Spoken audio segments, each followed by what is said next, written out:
Imagine esta cena. Um homem afunda lentamente em um poço de lama escura, abandonado para morrer. Não é um acidente. É uma sentença de morte, dada pelos próprios líderes da sua nação. Esse homem é um profeta, e a lama representa o silêncio e o ódio que o cercam. Mas, de repente, uma sombra se move. Um homem que ninguém notaria, um estrangeiro sem voz nem poder, decide desafiar toda a corte real para resgatar aquele que a cidade inteira queria ver morto. Esta é a história de Ebed-Meleque, o herói mais improvável da Bíblia. Um conto de coragem, compaixão e um gesto de fé que o próprio Deus prometeu recompensar. Estamos no meio de uma crise total em Jerusalém. O poderoso exército da Babilônia cerca os muros, e a derrota é uma questão de tempo. Dentro da cidade, o medo, a fome e o desespero dominam. O rei Zedequias é um líder fraco, um fantoche nas mãos dos seus conselheiros. E no meio desse caos, apenas uma pessoa tem a coragem de falar a verdade: o profeta Jeremias. Jeremias não era um coach motivacional. Ele não dizia, vai dar tudo certo. Pelo contrário, sua mensagem era dura, mas era a verdade de Deus. Ele dizia, rendam-se, pois Deus entregou esta cidade nas mãos dos babilônios. Agora, imagine como essa mensagem soava para os príncipes e generais. Para eles, era traição pura. Eles o acusaram de desmoralizar os soldados e de conspirar com o inimigo. Então, 4 líderes influentes vão até o rei Zedequias e, com manipulação, conseguem o que queriam. O rei, num ato de extrema covardia, lava as mãos e diz: "Ele está com vocês. Façam o que acharem melhor." E o que eles fazem? Arrastam Jeremias para o pátio da guarda e o jogam numa cisterna, no fundo de um poço que pertencia a Malquias. Lá embaixo não havia água, apenas uma camada espessa de lama podre. Jeremias afunda até a cintura. Sozinho, no escuro, o último porta-voz da verdade em Jerusalém estava sendo silenciado lentamente.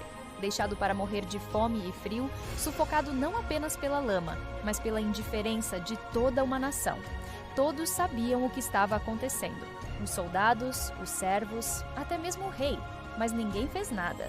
O silêncio era cúmplice. Enquanto todos no palácio fingiam que nada estava acontecendo, um homem se levanta. Seu nome é Ebed-Meleque, que literalmente significa servo do rei. Ele tem tudo contra si. Ele é um etíope, ou seja, um estrangeiro. E ele é um eunuco, uma figura socialmente marginalizada, muitas vezes vista com desprezo. Na hierarquia de Judá, ele era um ninguém, um homem sem direito a ter uma opinião, muito menos a desafiar os poderosos. Mas Ebed-Meleque tinha algo que os príncipes não tinham, um coração que se indignava com a injustiça. A imagem daquele profeta, um homem de Deus, morrendo lentamente na escuridão, queimou sua alma. Ele não podia ficar calado, ele não podia ser cúmplice. E o que ele faz? Ele não cochicha nos corredores, ele não tenta organizar uma rebelião secreta, ele vai direto à fonte do poder. Ele marcha até a presença do rei Zedequias, que estava sentado em uma das portas da cidade, julgando os assuntos do povo. Diante de todos, Ebed-Meleque faz sua acusação. Sua voz ecoa com coragem e clareza. Ó rei, meu senhor, esses homens agiram muito mal em tudo o que fizeram ao profeta Jeremias. Eles o jogaram na cisterna, onde certamente morrerá de fome, pois já não há pão na cidade. Parem e pensem na ousadia disso.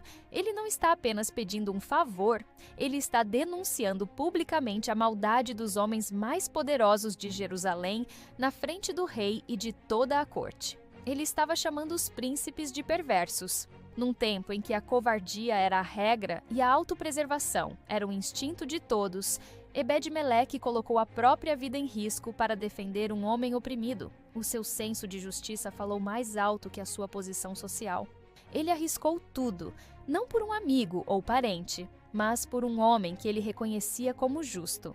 Surpreendentemente, o rei Zedequias, talvez tocado pela coragem daquele servo ou com a consciência pesada, cede mais uma vez.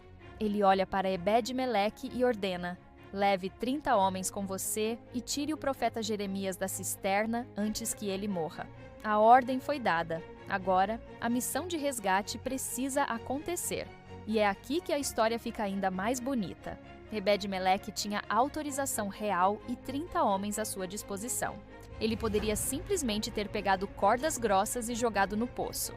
Mas ele pensa um passo à frente. Ele pensa não apenas em salvar Jeremias, mas em como salvá-lo. Ele sabia que Jeremias estava fraco, debilitado, com a pele sensível depois de horas na lama fria. Cordas ásperas, amarradas de qualquer jeito sob seus braços, iriam cortar sua carne, causando ainda mais dor e ferimentos. Então, o que ele faz? Ele corre para um depósito no palácio, um lugar chamado tesouraria, e pega trapos velhos, panos rasgados e roupas gastas. Lixo, basicamente. Coisas que ninguém mais queria. Ele leva esses trapos junto com as cordas até a cisterna. Ele joga os trapos primeiro e grita para Jeremias: coloque esses panos e trapos debaixo dos seus braços para que as cordas não te machuquem. Este pequeno detalhe é a essência do caráter de Ebed-Meleque. A compaixão dele não era só um sentimento, era uma ação inteligente e gentil. Não basta querer ajudar, é preciso pensar em como ajudar da melhor forma, preservando a dignidade e o bem-estar da pessoa. Ele transformou o que era lixo em um instrumento de conforto e salvação. Ele mostrou que a verdadeira ajuda se preocupa com os detalhes, com a dor do outro. Com as cordas devidamente acolchoadas pelos trapos, Jeremias reúne suas últimas forças. Os 30 homens, sob o comando de Ebed-Meleque, puxam lentamente. E coberto de lama, fraco, mas vivo, o profeta volta a ver a luz do dia. O servo anônimo, o estrangeiro, o marginalizado, tinha conseguido o que ninguém mais ousou tentar. Ebed-Meleque não se gabou do que fez. Ele não pediu uma promoção. Ele simplesmente voltou ao seu posto, ao seu trabalho de servo do rei. Ele fez o que era certo e seguiu em frente.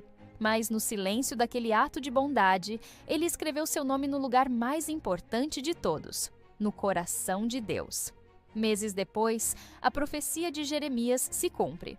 A Babilônia invade, os muros de Jerusalém são derrubados e a cidade é consumida por fogo e sangue.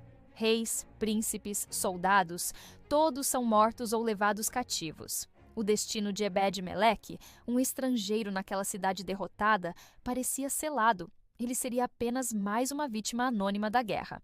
Mas Deus não se esquece. Antes que a destruição final atingisse a cidade, Deus deu a Jeremias uma nova profecia. Não era uma mensagem para uma nação, nem para um rei. Era uma mensagem pessoal para um homem, Ebed-Meleque. Deus disse a Jeremias para entregar este recado: diga a ele: assim diz o Senhor dos Exércitos: eis que cumprirei as minhas palavras contra esta cidade, para o mal e não para o bem. Mas a você, Ebed-Meleque, eu o livrarei naquele dia.